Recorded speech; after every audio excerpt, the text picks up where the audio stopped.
12 बजने को है और पिछले 4 घंटे से वोटों की गिनती का काम लगातार जारी है। बीजेपी के लिए कुछ जगहों से अच्छी खबर तो कुछ जगहों से बहुत बुरी खबर सामने आई है, जबकि कांग्रेस पार्टी पुनर्जीवित होती हुई गुजरात और राजस्थान में दिखाई दे रही है। गुजरात की 3 सीटें कांग्रेस ने जीत ली हैं, जबकि राजस्थान में भी 3 सीटों पर उसकी जीत हो गई है। उत्तर प्रदेश में 8 सीटों पर समाजवादी पार्टी आगे चल रही है, जबकि बीजेपी महज 3 सीटों पर ही आगे चल रही है। तो ये स्थिति अब तक की सामने आई है। गुजरात में 2 पर कांग्रेस जीत चुकी है, 1 पर जीत के बिल्कुल करीब वो पहुंच चुकी है, जबकि 6 सीटें बीजेपी के खाते में गई हैं। तो ये स्थिति अभी तक की है। उत्तर प्रदेश के मुख्यमंत्री अखिलेश यादव कितने खुश नजर आए हैं अभी तक के जो रुझान सामने आए हैं उत्तर प्रदेश से, क्योंकि समाजवादी पार्टी सुबह से ही 8 सीटों पर लीड अपने लिए हुए है। उस पर क्या कहना है अखिलेश यादव का, वो सुनते हैं। हम आभार प्रकटेंगे जनता का कि जनता ने ऐसे वक्त पे समाजवादियों की मदद की है और जिस रास्ते पे समाजवादी पार्टी उत्तर प्रदेश को ले जाना चाहती है, और पहले दिन से समाजवादी पार्टी ने कोशिश की है कि विकास और खुशहाली का रास्ता अपनाएं, और लगातार उस दिशा में समाजवादी पार्टी ने काम किया है। और जनता के बीच में मैं आपको विश्वास दिला सकता हूं कि ये परिणाम आने के बाद समाजवादी पार्टी पूरी जिम्मेदारी से विकास और खुशहाली के रास्ते को आगे बढ़ाने का काम समाजवादी पार्टी करेगी।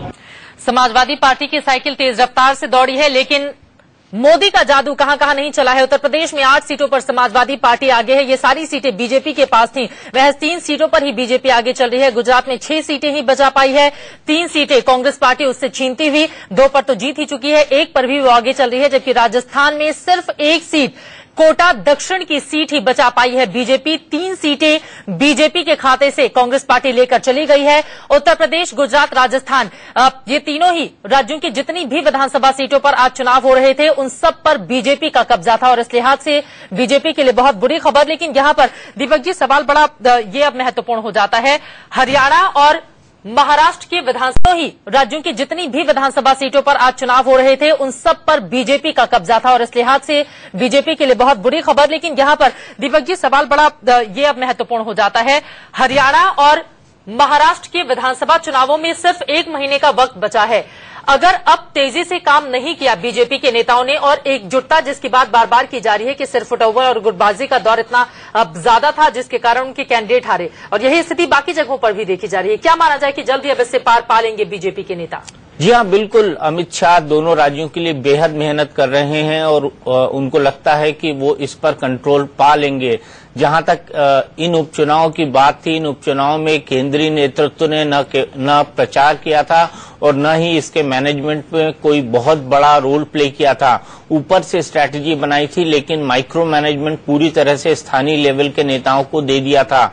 लेकिन इन 2 राज्यों के चुनाव में जहां तक महाराष्ट्र और हरियाणा की बात है, पूरा का पूरा मैनेजमेंट खुद अमित शाह देख रहे हैं। और जहां तक अमित शाह की बात है, उन्होंने उत्तर प्रदेश के अंदर एक अच्छा मैनेजमेंट किया था। लोकसभा चुनाव में 80 में से गठबंधन के साथ 73 सीटें पूरी की पूरी भारतीय जनता पार्टी और सहयोगी दलों को दिलाई थी। तो हरियाणा का मैनेजमेंट वो खुद देख रहे हैं, महाराष्ट्र का मैनेजमेंट वो खुद देख रहे हैं। हालांकि महाराष्ट्र में गठबंधन के अंदर पेंच है, लेकिन पेंच को सुलझाने के लिए वो खुद जा रहे हैं। तो उम्मीद ये की जानी चाहिए कि अमित शाह इस मैनेजमेंट को ठीक करेंगे, जो नेताओं के इंटरनल कॉन्ट्रडिक्शंस हैं उनको ठीक करेंगे और उसके साथ आगे बढ़ेंगे।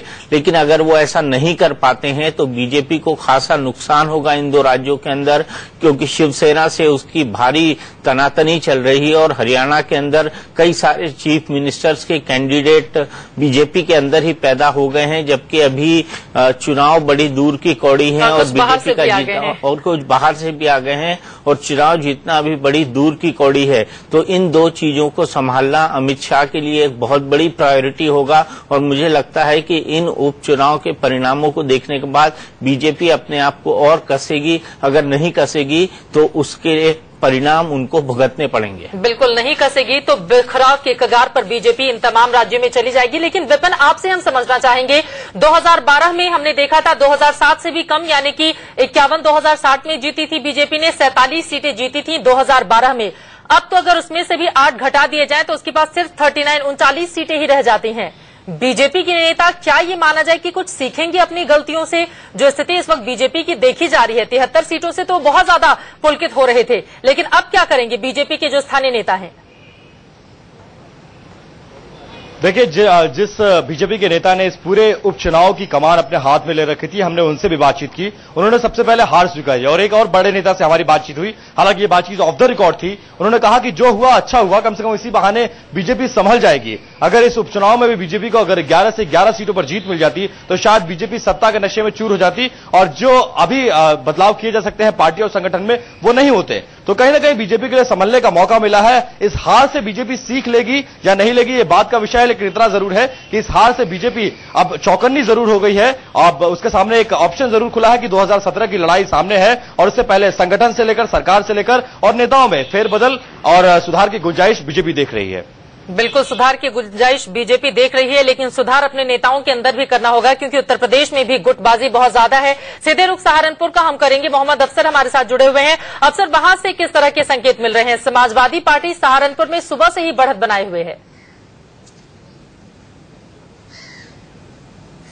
लेकिन अगर अभी की अपडेट करें हम चित्रा, तो 22 राउंड की काउंटिंग हो चुकी है, 27 राउंड की कुल काउंटिंग होनी है और अभी तक में बीजेपी पिछले 2 राउंड में आगे हो गई है, वो भी 9,000 वोट से। ये एक बहुत बड़ी बढ़त है। 1,80,000 वोटों की गिनती हो चुकी है, 2,24,000 वोटों की गिनती कुल होनी है। मतलब बहुत थोड़ा सा, सिर्फ 5 राउंड की काउंटिंग और बची हुई है और 9,000 की बढ़त एक अच्छी बढ़त है चित्रा, क्योंकि अगर बढ़त इसी तरह से बनी रही तो बीजेपी जीत सकती है। सिर्फ 5 राउंड बाकी है, मतलब मुश्किल से 10 या 15 मिनट और बिल्कुल सब कुछ सामने साफ होगा कि बीजेपी जीत गई है या हार गई है। लेकिन जो अभी तक के आंकड़े कह रहे हैं तो बीजेपी जीत सकती है और सहारनपुर में बीजेपी के जीतने के पूरे आसार लग रहे हैं।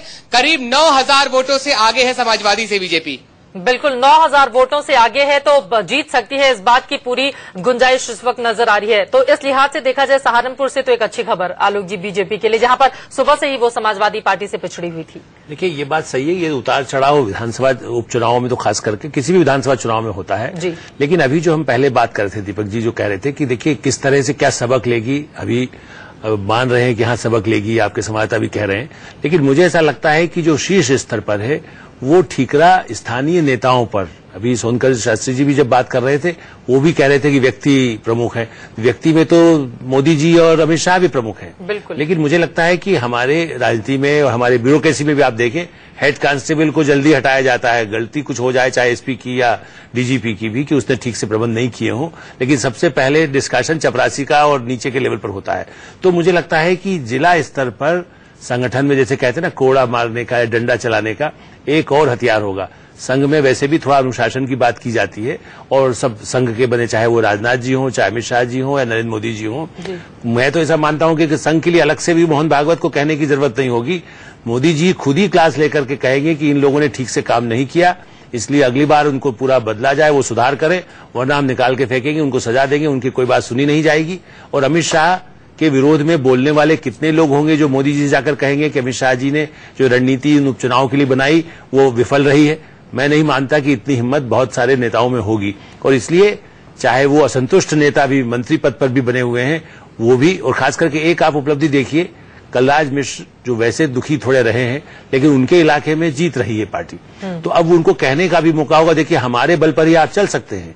राजनाथ जी, कलराज जी, जो पुराने नेता यूपी के हैं वो सब ये महसूस कर रहे हैं कि अमित शाह जी को उन पर थोप दिया गया है। पिछली बार कांग्रेस की गड़बड़ियों के कारण बीजेपी यूपी में इतनी बड़ी जीती है, वो अमित शाह जी की वजह से नहीं जीती थी। ये अब नेता फिर से कहीं न कहीं कहने लगे। लेकिन आलोक जी सवाल ये खड़ा होता है ना, आज तक के इतिहास में उत्तर प्रदेश को अगर हम देखें तो सिर्फ 1998 में 57 सीटें उसे मिली थीं, जबकि अमित शाह को कमान देने के बाद 73 सीटें बीजेपी जीत कर आती है लोकसभा की। इस लिहाज से अमित शाह के ऊपर क्या इसका ठीकरा फोड़ा जाएगा? और स्थानीय स्तर पर लोग हो सकता है मुखर होकर ना कहें, लेकिन क्या आपको लगता है कि उनकी रणनीति को सीधे सीधे जिम्मेदार बताएंगे वहां के नेता? नहीं, अमित शाह को उस तरह मैंने कहा ना, प्रत्यक्ष रूप से तो नहीं बनाएंगे, और बल्कि अमित शाह ही कहेंगे कि ठीक से नीचे काम नहीं किया गया। तो प्रादेशिक स्तर पर संगठन में बदलाव के लिए थोड़ी और खींचातान होगी, लेकिन वो लोग जो स्थानीय स्तर पर बहुत अपने को पीछे मानने लगे थे, जो नेता थे, मैंने राजनाथ जी को भी कलराज मिश्र इतने प्रमुखता से आगे लाए थे एक जमाने में, मैंने 3 दशक पहले। ऐसी स्थिति में आज उनको ये कहने का मौका होगा कि आप देखिए पुरानी पीढ़ी को निगलेक्ट मत करिए, नई पीढ़ी को भी लाइए, अमित शाह भी बने रहें, लेकिन हम लोगों का ध्यान रखा जाए, हमारी बातों का ध्यान रखा जाए। आरोप भ्रष्टाचार के उन पर भी रहें, लेकिन खाली आप पुराने आरोपों के आधार पर उनको बिल्कुल किनारे कर देंगे, ताकि कार्यकर्ता तो उन्हीं से जुड़े हुए हैं, चाहे वो बनारस हो। आप देखिए बनारस के चुनाव परिणाम भी बड़े कांटे के जिस तरह भी रुझान ही आए थे, लेकिन ऐसी स्थिति में जहां मोदी जी इतने बड़े जीते हैं, वहां पर यदि पार्टी हार की तरफ देखने लगे तो उन्हें फिर से समीक्षा अंदरूनी रूप से करके स्थानीय स्तर पर भी बदलाव करने के लिए तो मजबूर होना पड़ेगा। बिल्कुल, अपना दल के पास ये सीट थी लेकिन अब उससे जाती हुई दिखाई दे रही है। समाजवादी पार्टी हो सकता है इस पर कब्जा कर ले, लेकिन महत्वपूर्ण दीपक जी ये भी हो जाता है अब तक की जो स्थिति बनी हुई है उत्तर प्रदेश में। अभी तो मान लीजिए ठीकरा फोड़ा जा रहा है कि हमारे पास उम्मीदवारों की कमी थी, लेकिन ये रोना कब तक? आपके पास इतना ज्यादा वक्त नहीं है। और उत्तर प्रदेश का जो मिजाज है हमने देखा 2007 में बीएसपी आई बहुमत के साथ, 2012 में समाजवादी पार्टी, 2017 में बीजेपी सपना देख रही है। अपने सपने को कैसे पूरा करेगी अगर उसके पास कैंडिडेट ही नहीं होंगे तो? देखिए, कैंडिडेट न होना तो एक रोना है। सवाल ये है कि आपकी रणनीति वहां पर पूरी तरह फेल हुई है।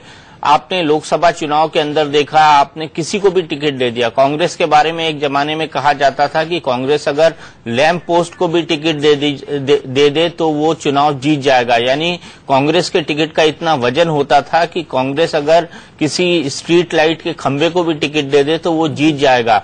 यही हालत इस बार भारतीय जनता पार्टी की उत्तर प्रदेश की थी कि भारतीय जनता पार्टी ने उत्तर प्रदेश में जिसको टिकट दिया वो जीता। लहर इतनी लोकसभा में लहर इतनी जबरदस्त थी, तो कैंडिडेट नहीं होने का रोना तो एक एक्सक्यूज है। बेसिकली आपकी रणनीति फेल हुई है। जिस तरह से आपने सांप्रदायिक ध्रुवीकरण कराने की कोशिश वहां पर की, जिस तरह से योगी आदित्यनाथ को मुख्य प्रचारक बनाया, वो पूरी तरह से फेल हुआ है। आपकी पूरी की पूरी रणनीति फेल हुई है। तो यहाँ पर मैं मानूंगा कि ये एक रणनीति का फेलवर था। यहाँ पर कैंडिडेट उतना मायने नहीं रखा। पूरी की पूरी रणनीति आपकी फेल हुई है, पूरी की पूरी स्ट्रैटेजी आपकी फेल हुई है। तो यहाँ पर कैंडिडेट महत्वपूर्ण नहीं है, यहाँ पर आपकी रणनीति महत्वपूर्ण है जो कि फेल हुई है। और इसीलिए कैंडिडेट के सर पर ठीकरा फोड़ना मैं उसको उचित नहीं मानूंगा। मेरा मानना यह है कि आपकी पूरी की पूरी पूरा कैंपेन जो आपने किया था वो सिर्फ एक ही चीज पर टिका हुआ था और वो था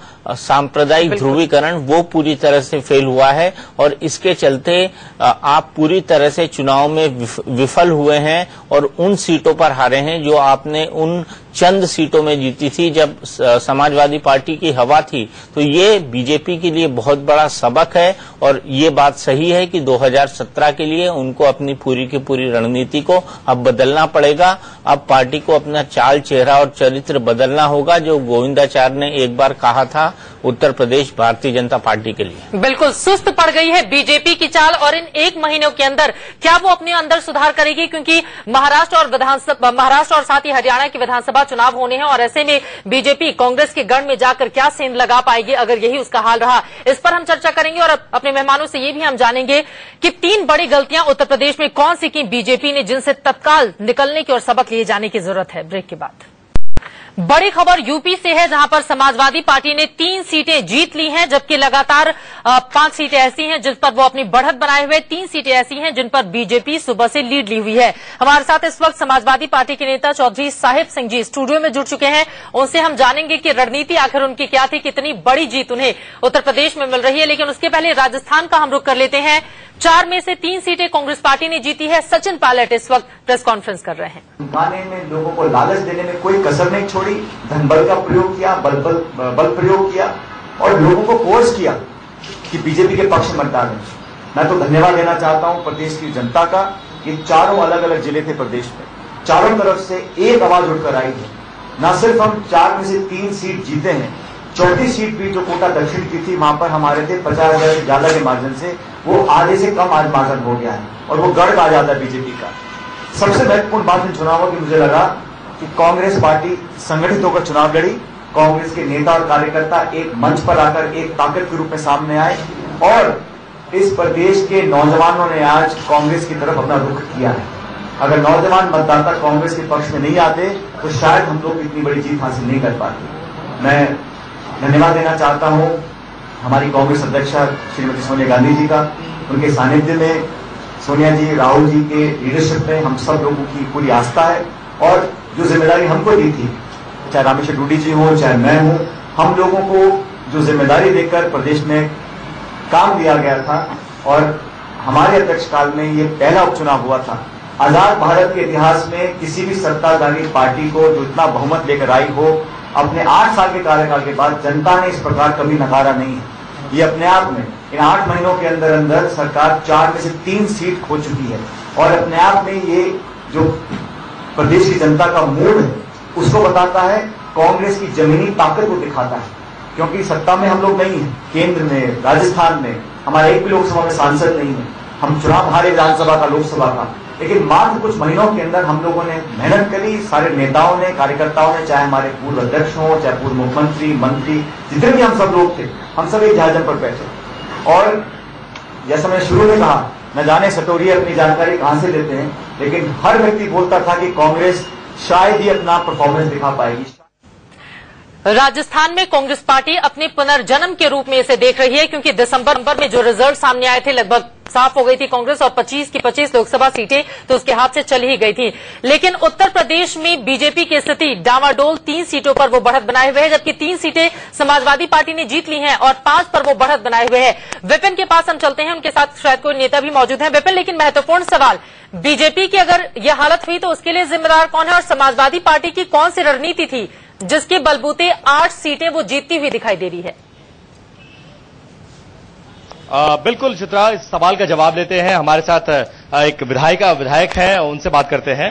मैम, ये बताइए कि सबसे बड़ी ये जो पूरी जीत हासिल हुई है, इसके पीछे कौन सी ऐसी स्ट्रैटेजी थी जिसकी वजह से आप लोगों ने जीत हासिल की है? निश्चित रूप से सबसे पहले तो मैं सभी लोगों को इसके लिए बधाई दे रही हूं, विशेष करके प्रदेश की जनता को, कि उन्होंने सच को समझा और जो झूठ का आवरण एक पड़ गया था बीच में, बहुत जल्दी ही 2-3 महीने के अंदर ही लोगों को लगने लगा कि अच्छे दिनों की जो आस दिलाई गई थी उसमें कहीं कोई सच्चाई नहीं थी, क्योंकि ना तो इन्फ्लेशन का रेट घटा था, ना महंगाई घटी थी। उसके बरक्स रेलवे का किराया बढ़ा, खाने की चीजों के दाम बढ़े लगातार।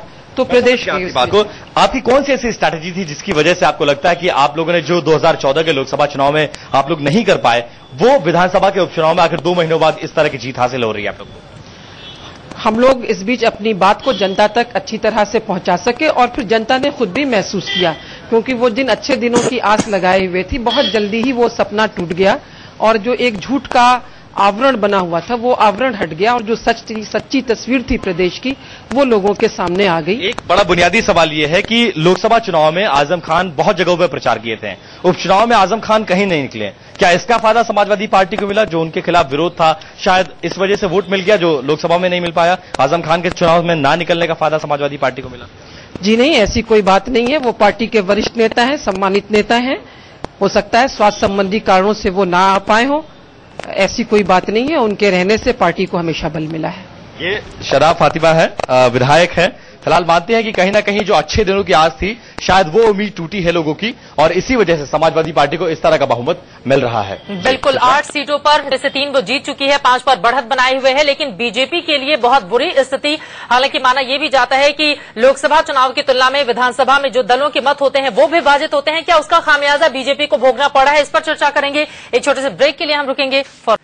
12:30 बज चुके हैं, आप देख रहे हैं इंडिया न्यूज और बड़ी खबर उत्तर प्रदेश से इस वक्त की ये है, सहारनपुर की सीट को बीजेपी ने जीत लिया है। सहारनपुर की सीट पर बीजेपी जीत चुकी है और इस तरह से बीजेपी का खाता खुल गया है उत्तर प्रदेश में। हालांकि इसके अलावा 2 और सीटें हैं जिन पर वो आगे चल रही है। वहीं समाजवादी पार्टी ने 4 सीटें जीत ली हैं। चरखारी उमा भारती जिससे विधायक थी, वो सीटें चरखारी जीत ली है समाजवादी पार्टी ने।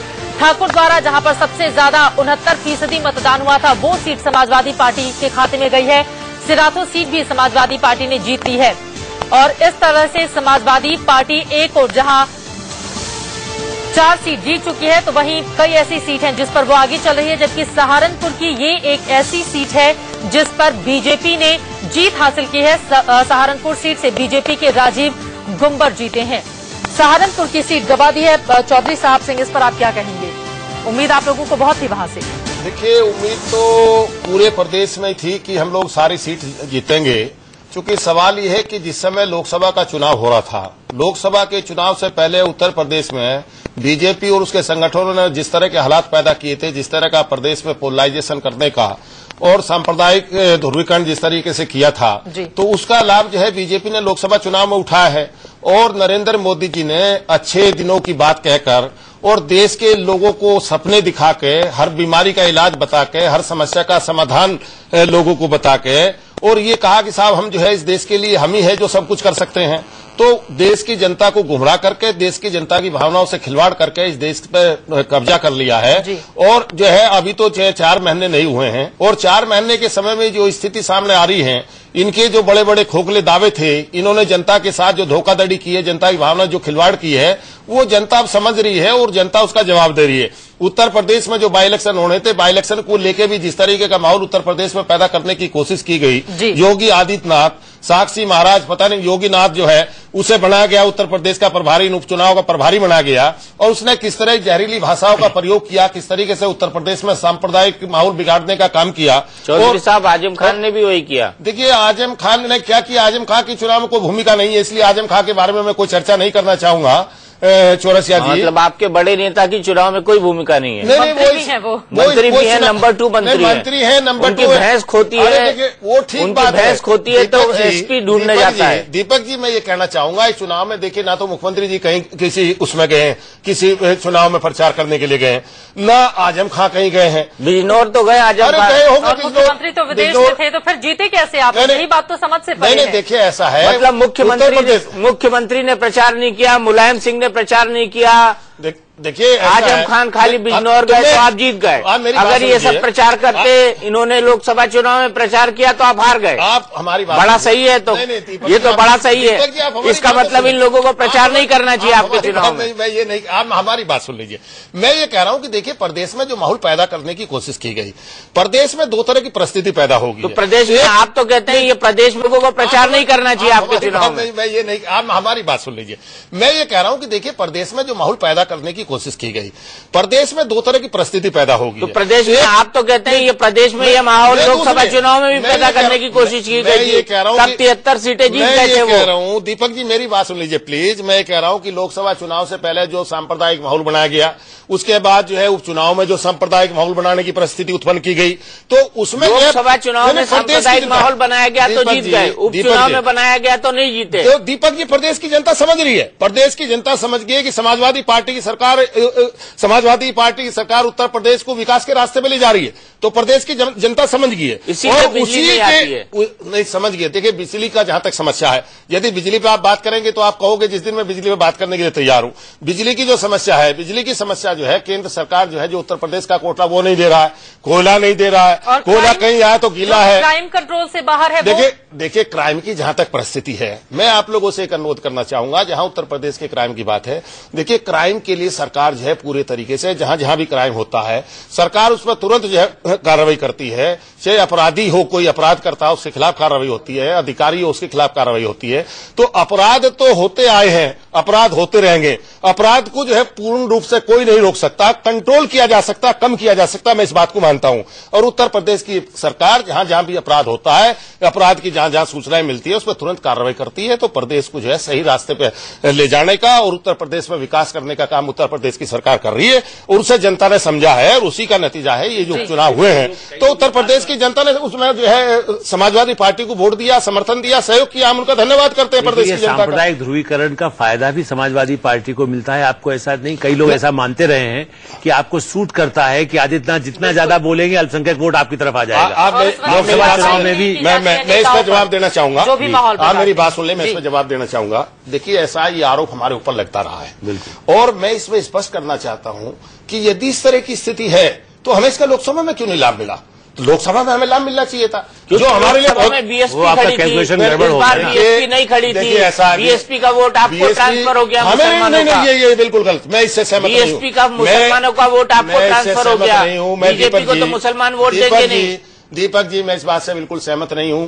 देखिए बीजेपी तो जो है, जहां तक बीजेपी का सवाल है, तो बीजेपी तो जो है चली गई है कोमा में, चली बसपा का जहां तक सवाल है तो बसपा तो चली गई है कोमा में। और बसपा में तो जब भी उसे होश आता तो बस एक ही बात कहते हैं कि साहब उत्तर प्रदेश में राष्ट्रपति शासन लगाओ, इसके अलावा उनके पास कुछ नहीं बचा है। तो जहां तक सवाल है वोट की बात, तो बसपा ने चुनाव नहीं लड़ा तो अपने कारणों से लड़ा, अपनी कमजोरी से नहीं लड़ा।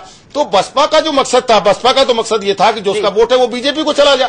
तो बसपा तो बीजेपी को मजबूत करना चाहती थी। के आधार पर अगर आप ये कह रहे हैं, फिर तो सिर्फ मुलायम सिंह यादव का परिवार ही जीता उस समय। देखिए देखिए, मैं फिर वो कह रहा हूं कि प्रदेश, बाकी आपके कैंडिडेट ही नहीं जीते, 5 सीटें आपके पास आई, जबकि आपकी सरकार है वहां पर। मैं कह रहा हूं प्रदेश में जो सांप्रदायिक माहौल पैदा किया गया था, प्रदेश में जो ध्रुवीकरण किया गया था, प्रदेश में जिस तरह की नफरत पैदा की गई थी, तो बीजेपी जो सपने दिखाए गए थे, जो अच्छे दिनों का एक जो है लोगों को जो है नजारा पेश किया गया था, और हर चीज का जो है समाधान बताया गया था, हर समस्या का हल बताया गया था, हर मरीज की बीमारी का मरीज इलाज बताया गया था।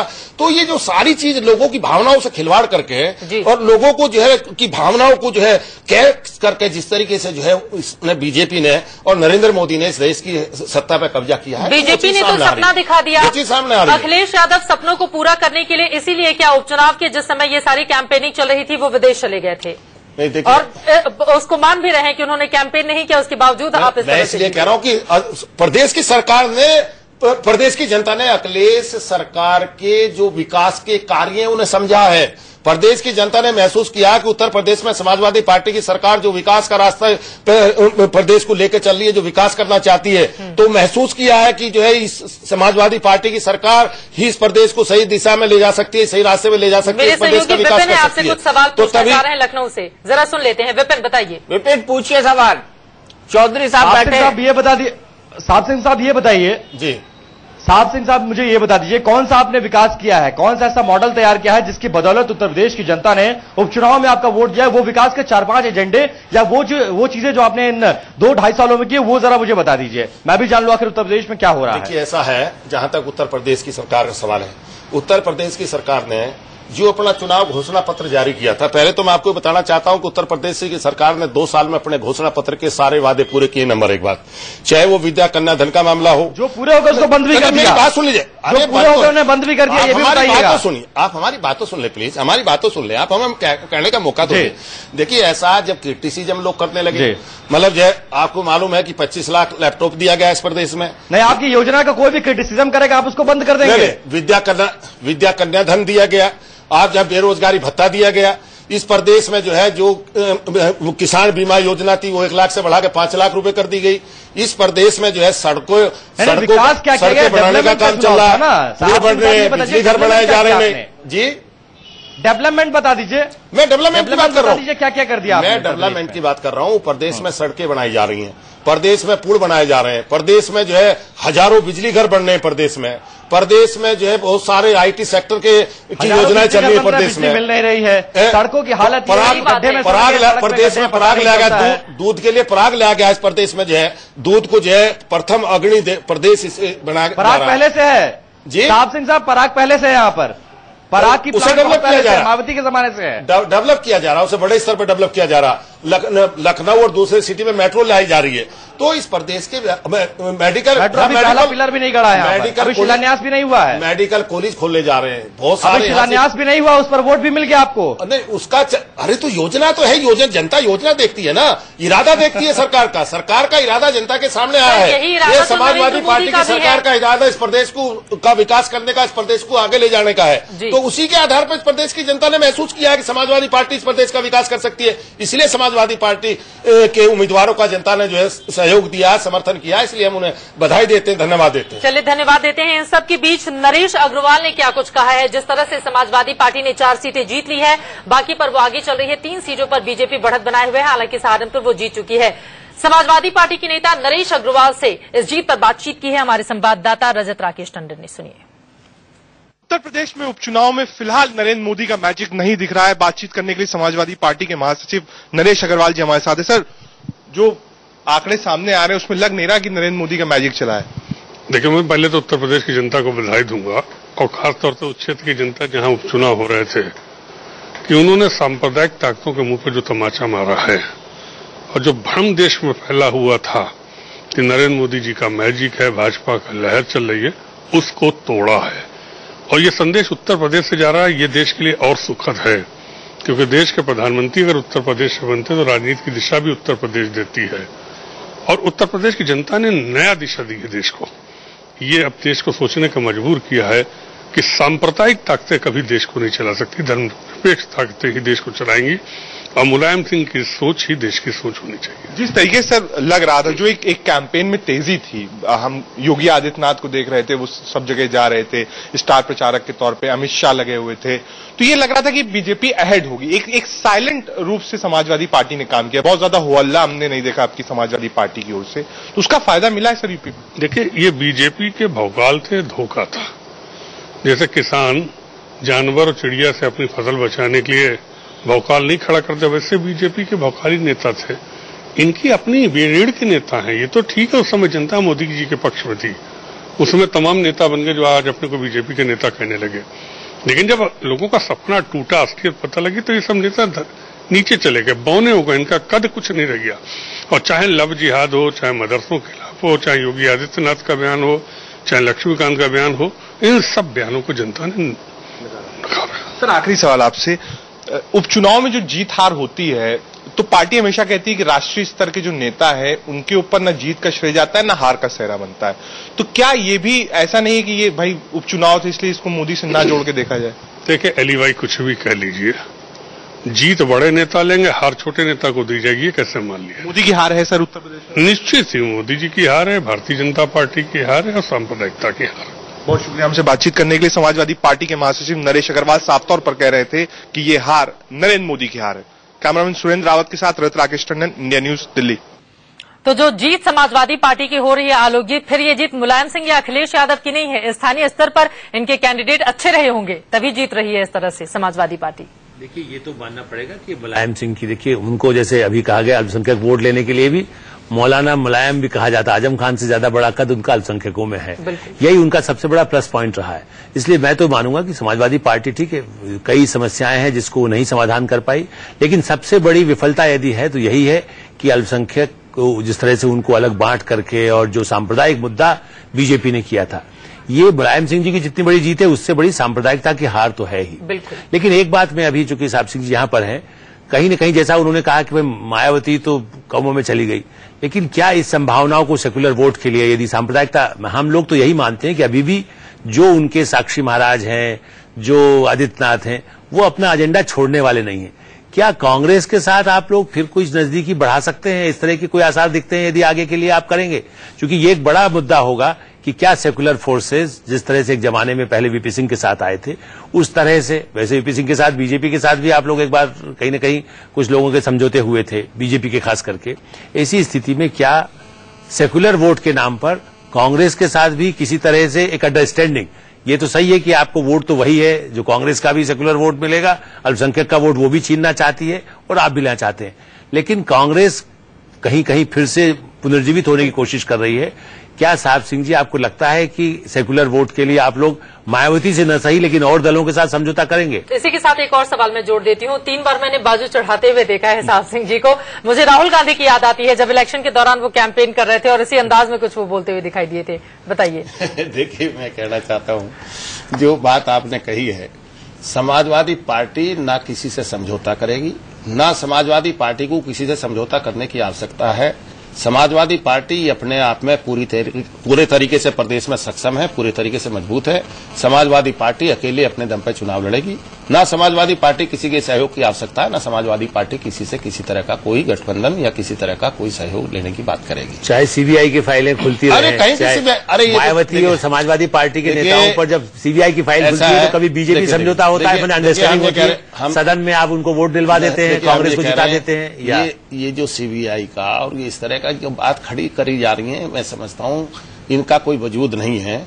जहां तक सवाल है, इस पे आरोप लगते रहे कांग्रेस सरकार को समर्थन जो है केवल हमने इसलिए दिया, हमारी पार्टी इसलिए देती रही, सेकुलर ताकतें सेकुलर वजह से देती रही हैं, सांप्रदायिक ताकतें मजबूत ना हो, और उसका नतीजा ये हुआ कि वो कांग्रेस ऐसी स्थिति में चली गई, कांग्रेस जो है इतने कमजोर स्थिति में चलेगी, उसके भ्रष्टाचार और उसकी महंगाई ने वजह से, हमारी वजह से नहीं, हम तो हमने सहयोग इसलिए दिया था कि सांप्रदायिक ताकतें इस प्रदेश में मजबूत न हो। हम सांप्रदायिक ताकतों के खिलाफ वो तो मजबूत हो गए ना साहब, कांग्रेस को जीत गई। तो वो इसलिए होगी, 73 सीटें जीत वो गई। कांग्रेस जो है ना, वो कांग्रेस का भ्रष्टाचार और कांग्रेस के द्वारा पैदा की गई महंगाई, वो उस पर कंट्रोल नहीं कर पाए और उसका नतीजा ये हुआ। पर आप भी तो हार गए, आपके परिवार की सीटों के सिवा आपको एक भी सीट नहीं मिली। हम हारे, हम तो सांप्रदायिक ध्रुवीकरण में हारे। ध्रुवीकरण पैदा किया गया इस प्रदेश में, बड़े बड़े दंगे कराए गए हैं, छोटी छोटी घटनाओं, दंगों को रोकने में असफल, छोटी छोटी घटनाओं को दंगे का रूप दिया गया है। आप दंगों को रोकने में असफल रहे। नहीं, सरकार ने देखिए, आपकी सरकार ने दंगों को रोका ही नहीं। दीपक जी मैं बताना चाहूंगा, ऐसा नहीं है। मुजफ्फरनगर में देखिए कितना बड़ा दंगा हुआ, सरकार ने 24 घंटे में दंगे पे कंट्रोल किया। बहुत देर लगाई सर, बहुत दिनों तक चलता रहा। नहीं, वो देखिए घटनाएं चलती रहती हैं, लेकिन जो है जैसे ही वो घटने उसकी शुरुआत हुई थी, 24 घंटे के अंदर सरकार ने जो है वहां के दंगे पर रोक लगाई है, पूरी सख्ती से काम लिया है। संगीत सोम मेरे स्टूडियो में बैठ के चिल्लाते थे मुझे गिरफ्तार कर लो, 7 दिन तो उनको गिरफ्तार करने में लगा दिया। अब वो देखिए, वो ठीक बात है, गिरफ्तार भी किया गया है, जेल भी गया है, सारी बात है। अब कहा करते हैं तो देखिए आदमी जो है, चूंकि क्या है कि बीजेपी का एजेंडा केवल वही है, वो इसी आधार पर राजनीति करना चाहते हैं, वो इसी तरह का जो है ध्रुवीकरण करना चाहते हैं और उनका एजेंडा। पर सवाल है आप रोक क्यों नहीं पाए? ध्रुवीकरण तो उन्होंने इस बार किया, पर आप इस बार भी किया, पर आप जीत कैसे गए? मुझे ये समझाइए ना। दोनों में अंतर क्या है? अंतर उस बार 73 सीटें जीत गए, इस बार आप 8 सीटें जीत रहे हैं 11 में से। मैं उसका अंतर ये अंतर क्या है? इस बार भी ध्रुवीकरण किया, आप खुद मान रहे हैं। दीपक जी बिल्कुल प्रयास किए गए पूरे, लेकिन मैं कह रहा हूं दीपक जी, प्रदेश की जनता ने ये महसूस किया है कि जो प्रदेश में ध्रुवीकरण का प्रयास किया गया, जिसका लाभ इन्होंने उठा लिया था, अब प्रदेश की जनता ये समझने को मजबूर है। प्रदेश की जनता ये समझ गई है कि जो है ये जिस तरह का जो है प्रदेश का वातावरण खराब करके, प्रदेश में जो है भाईचारा खत्म करके, प्रदेश में सांप्रदायिक माहौल पैदा करके जिस तरह का ये राजनीतिक लाभ बीजेपी के लोग उठाना चाहते हैं, ये समाधान नहीं है। इससे विकास नहीं हो सकता, इससे जो है प्रदेश आगे नहीं बढ़ सकता, इससे प्रदेश मजबूत नहीं हो सकता। तो इसलिए प्रदेश की जनता ने इस बात को महसूस करते हुए समाजवादी पार्टी का साथ दिया है। और जो ऐसी ताकतें हैं जो प्रदेश में जो है माहौल खराब करना चाहती है, प्रदेश को बांटना चाहती है, भाईचारा खत्म करना चाहती है, प्रदेश की जनता ने उन्हें नकारा है। तो ये इसका नतीजा है। प्रदेश की जनता शांति चाहती है, सबसे पहले शांति चाहती है प्रदेश की जनता, विकास चाहती है प्रदेश की जनता। तो उन्होंने महसूस किया कि समाजवादी पार्टी की सरकार जो इस प्रदेश में जो है काम कर रही है, समाजवादी पार्टी की सरकार इस प्रदेश में विकास के लिए काम कर रही है, इस प्रदेश को आगे ले जाना चाहती है, मजबूत करना चाहती है अखिलेश जी के नेतृत्व में। तो इसलिए समाजवादी पार्टी का साथ जो है दिया है उत्तर प्रदेश की जनता। चलिए, कम से कम जो इस वक्त रिजल्ट सामने आ रहे हैं उससे तो आप विन विन के सिचुएशन में हैं और इस तरह की बातें कहेंगे ही, ले जाना चाहती है, मजबूत करना चाहती है अखिलेश जी के नेतृत्व में। तो इसलिए समाजवादी पार्टी का साथ जो है दिया है उत्तर प्रदेश की जनता। चलिए, कम से कम जो इस वक्त रिजल्ट सामने आ रहे हैं उससे तो आप विन विन के सिचुएशन में हैं और इस तरह की बातें कहेंगे ही, लेकिन 2017 में भी क्या इसी तरह का असर देखा जाएगा, ये कहना अभी जल्दबाजी होगी। लेकिन लक्ष्मीकांत वाजपेयी ने क्या कुछ कहा है, बीजेपी क्या अपनी गलतियों से सीख लेगी, आगे की रणनीति क्या होगी, सुनिए बीजेपी के उत्तर प्रदेश अध्यक्ष को। बहुत बड़ा झटका है और जिस तरह के रुझान आ रहा है, हालांकि ये परिणाम नहीं है और पूरे देश के साथ उत्तर प्रदेश में जिस तरह का रुझान आ रहे हैं और बीजेपी के लिए चिंता का विषय है। वाजपेयी जी, सबसे पहला कमेंट इन रुझानों पर क्या होगा आपका? निश्चित तौर पर अगर ये जो रुझान आ रहे हैं यही अंतिम परिणाम में तब्दील होते हैं तो निश्चित तौर पर हमको समीक्षा करनी होगी कि हमारे चुनाव अभियान में कहां कठिनाई रह गई। लेकिन मैं इससे सहमत नहीं हूं कि 100 दिन की मोदी जी की सरकार से या मोदी जी के मैजिक से इन उपचुनाव के परिणाम को जोड़कर देखा जाना चाहिए। उपचुनाव राज्य के हैं, आम चुनाव नहीं है। 2007 से 2014 तक का चुनाव परिणाम उपचुनाव का मेरे सामने रखा है। इसमें हमेशा से इन उपचुनावों में सत्तारूढ़ दल जीतता आया है, ये रिकॉर्ड इसका बता रहा है। लेकिन इस सबके बावजूद भी जो चुनाव का परिणाम आएगा, भारतीय जनता पार्टी निश्चित समीक्षा करेगी। 2 सीटें लोकसभा में लाने के बाद आज स्पष्ट बहुमत की सरकार है, यानी जनता मालिक है। जनता का जो जनादेश है उसको हम स्वीकार करेंगे और फिर स्वीकार जनादेश के बाद अगर कुछ समीक्षा जरूरत पड़ेगी तो समीक्षा करके हम अपनी कार्यपद्धति में आवश्यक सुधार करेंगे। लेकिन कहीं ना कहीं लगता नहीं है कि आप लोग, जोश बहुत ज्यादा हो गया था, उत्साह बहुत ज्यादा हो गया था, उस उत्साह में जमीन पर जो काम लोकसभा चुनाव में हुआ वो काम नहीं हो पाया, शायद इसलिए मोदी का जादू नहीं चला? नहीं, लोकसभा चुनाव में जो कुछ हुआ था और जो जमीन पर था, ताकत जमीन पर उतनी थी। लेकिन मैंने जैसा बताया कि यहां पर एक आम चुनाव और उपचुनाव में अंतर होता है। आम चुनाव में जनता का सामान्य मत आता है उपचुनाव में राज्य का सत्तारूढ़ दल निश्चित प्रभावित करता है और 2007 से 2014 में हमेशा सत्तारूढ़ दल चाहे बसपा ही तो बसपा जीती और बहुजन समाज पार्टी समाजवादी पार्टी जीती। लेकिन मैं इतना जरूर कहना चाहूंगा, इस सब के बाद भी भारतीय जनता पार्टी अंतिम परिणाम के बाद निश्चित समीक्षा करेगी और समीक्षा के बाद अपनी उन कमियों को दूर करेगी।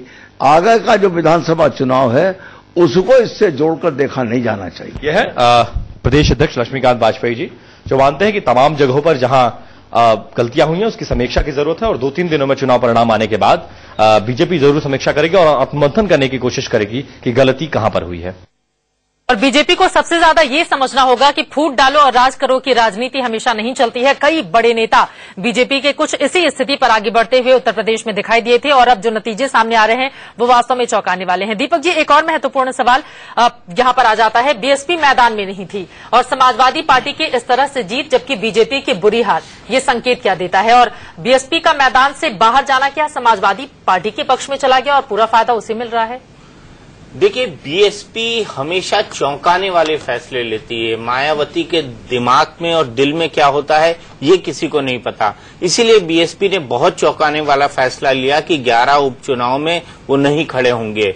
मुझे याद है कि जब मायावती सत्ता में थी तो वो तमाम उपचुनाव लड़ती थी और उसमें उनको विजयश्री भी प्राप्त होती थी, लेकिन इन उपचुनाव में उन्होंने नहीं लड़ने का फैसला लिया। शायद उनके दिमाग में ये होगा कि उनके वोट जो ट्रांसफरेबल होते हैं वो बीजेपी के खाते में चले जाएं और बीजेपी क्लीन स्वीप कर जाए और समाजवादी पार्टी और कमजोर हो जाए। लेकिन ऐसा हुआ नहीं और मुसलमानों ने, ऐसा लगता है कि एन ब्लॉक समाजवादी पार्टी को वोट किया और समाजवादी पार्टी की स्थिति और मजबूत हुई, जिसके चलते समाजवादी पार्टी जो है समाजवादी पार्टी को अच्छी जीत दर्ज हुई। तो मुझे लगता है कि बीएसपी के न लड़ने का फायदा समाजवादी पार्टी को कहीं न कहीं हुआ है और बीजेपी को इसका नुकसान हुआ है। बिल्कुल, बीएसपी के पास 80 सीटें हैं कुल 403 में से और बीएसपी ने 11 पर एक भी कैंडिडेट नहीं उतारा था और उसका फायदा यहां पर समाजवादी पार्टी को मिलता हुआ दिखाई दे रहा है।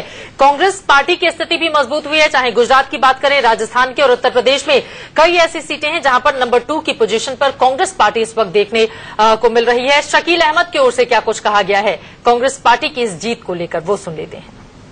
और हम उससे बातें करें, यही सोच के कांग्रेस ने और यूपीए की जो सरकार थी उसने बातों का सिलसिला बंद रखा था। डॉक्टर साहब, चाइनीज प्रीमियम आ रहे हैं और कल मुलाकात होनी है, ऐसे में आपको देखने को मिला पिछले दिनों जिस तरह उसके पहले वो खुश हो चुके हैं, वो प्रतिक्रिया भी आपको आगे दिखाएंगे। गुजरात और राजस्थान में कांग्रेस पार्टी की जिस तरह से जीत हुई है, लेकिन यहां पर आलोक जी आपसे ये सवाल, अब बीएसपी का मैदान से जाना सीधे सीधे समाजवादी पार्टी को फायदा होता हुआ दिखाई दे रहा है। अगर बीएसपी को जरा भी संकेत होते तो आपको लगता है कि वो मैदान में रहती? देखिए, इसके बाद मैं एक बात और जोड़ूंगा जो मैं भी कह रहा था, शायद साहब सिंह जी उसको नहीं माने, लेकिन मुलायम सिंह जी ने भी माना था कि सीबीआई का दबाव हम पर था, जिसकी वजह से हम समर्थन करते थे। आज जब केंद्र में सरकार बीजेपी की है, कई फाइलें मायावती जी के मामलों की सीबीआई के पास आज भी है। ये हथियार केंद्र सरकार में जब तक इतनी स्वायत्तता हो जाए, आप तो देख ही रहे हैं सीबीआई पर भी कई तरह के आरोप अब तो सामने आ रहे हैं, उनके चीफ के खिलाफ भी मामले सामने आ गए हैं।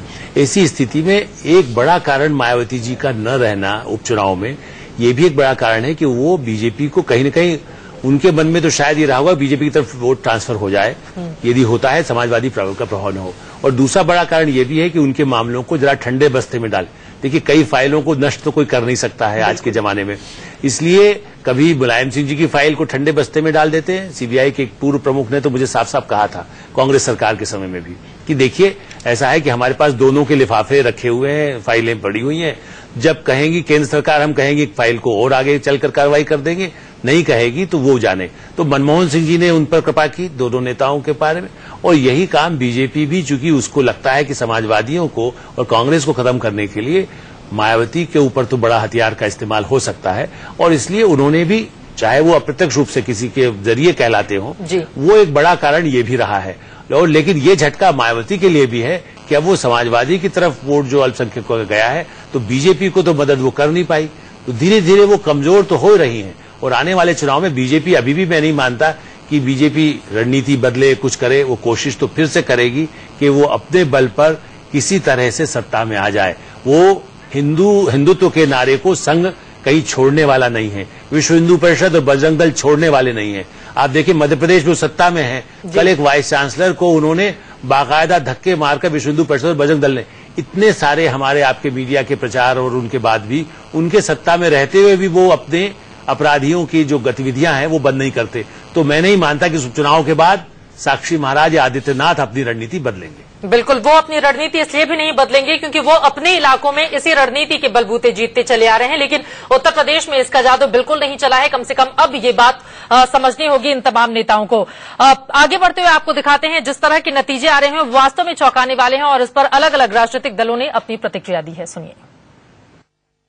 देखिए, जो राजस्थान की 4 सीटों पर चुनाव हुआ, ये चारों सीटें बीजेपी के पास थीं और इन चारों में बीजेपी जीती थी 50,000 के मार्जिन से अधिक पिछले विधानसभा चुनावों में। और आज चुनाव हुए हैं, उनमें से 3 सीटों पर शानदार जीत कांग्रेस पार्टी की आज हुई है और ये सारा श्रेय इसका कांग्रेस के कर्मठ नेताओं को जाता है।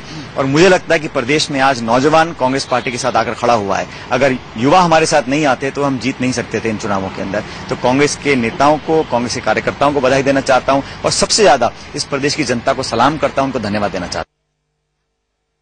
जिस तरह से लोकसभा में अप्रत्याशित सफलता हमें मिली थी, उसको ध्यान में रखते हुए मैं यही कहूंगा कि सही में स्थिति अभी ठीक नहीं है, लेकिन अच्छा है, ये ब्लेसिंग इन डिसगाइज है बीजेपी के लिए, आई ओपनर का काम किया है।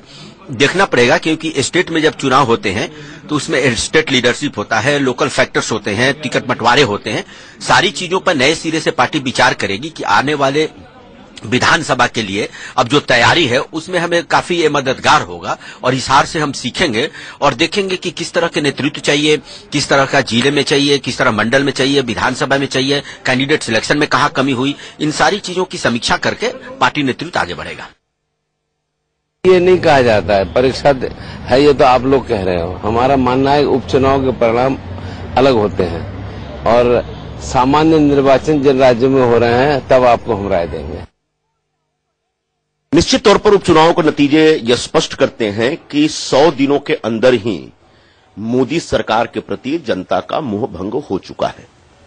जिस तरीके से नरेंद्र मोदी की पार्टी के लोग पूरे देश में दंगा फसाद का माहौल बना रहे हैं और नरेंद्र मोदी प्रधानमंत्री होते हुए भी चुप्पी साध रहे हैं, उससे कहीं न कहीं लोग नाराज हैं। और जिस तरीके से 100 दिनों के अंदर नरेंद्र मोदी के सारे जो वादे थे गलत साबित पड़े या उल्टे पड़ गए, जो फर्जी उन्होंने वादे किए थे चुनाव प्रचार में उससे भी लोग टूटे हैं, नाराज हैं। और आज नतीजा यह है कि 36 में से 28 सीटें भारतीय जनता पार्टी की सिटिंग सीट थी, उसमें से घट करके शायद ये सिंगल डिजिट में चले जाएंगे।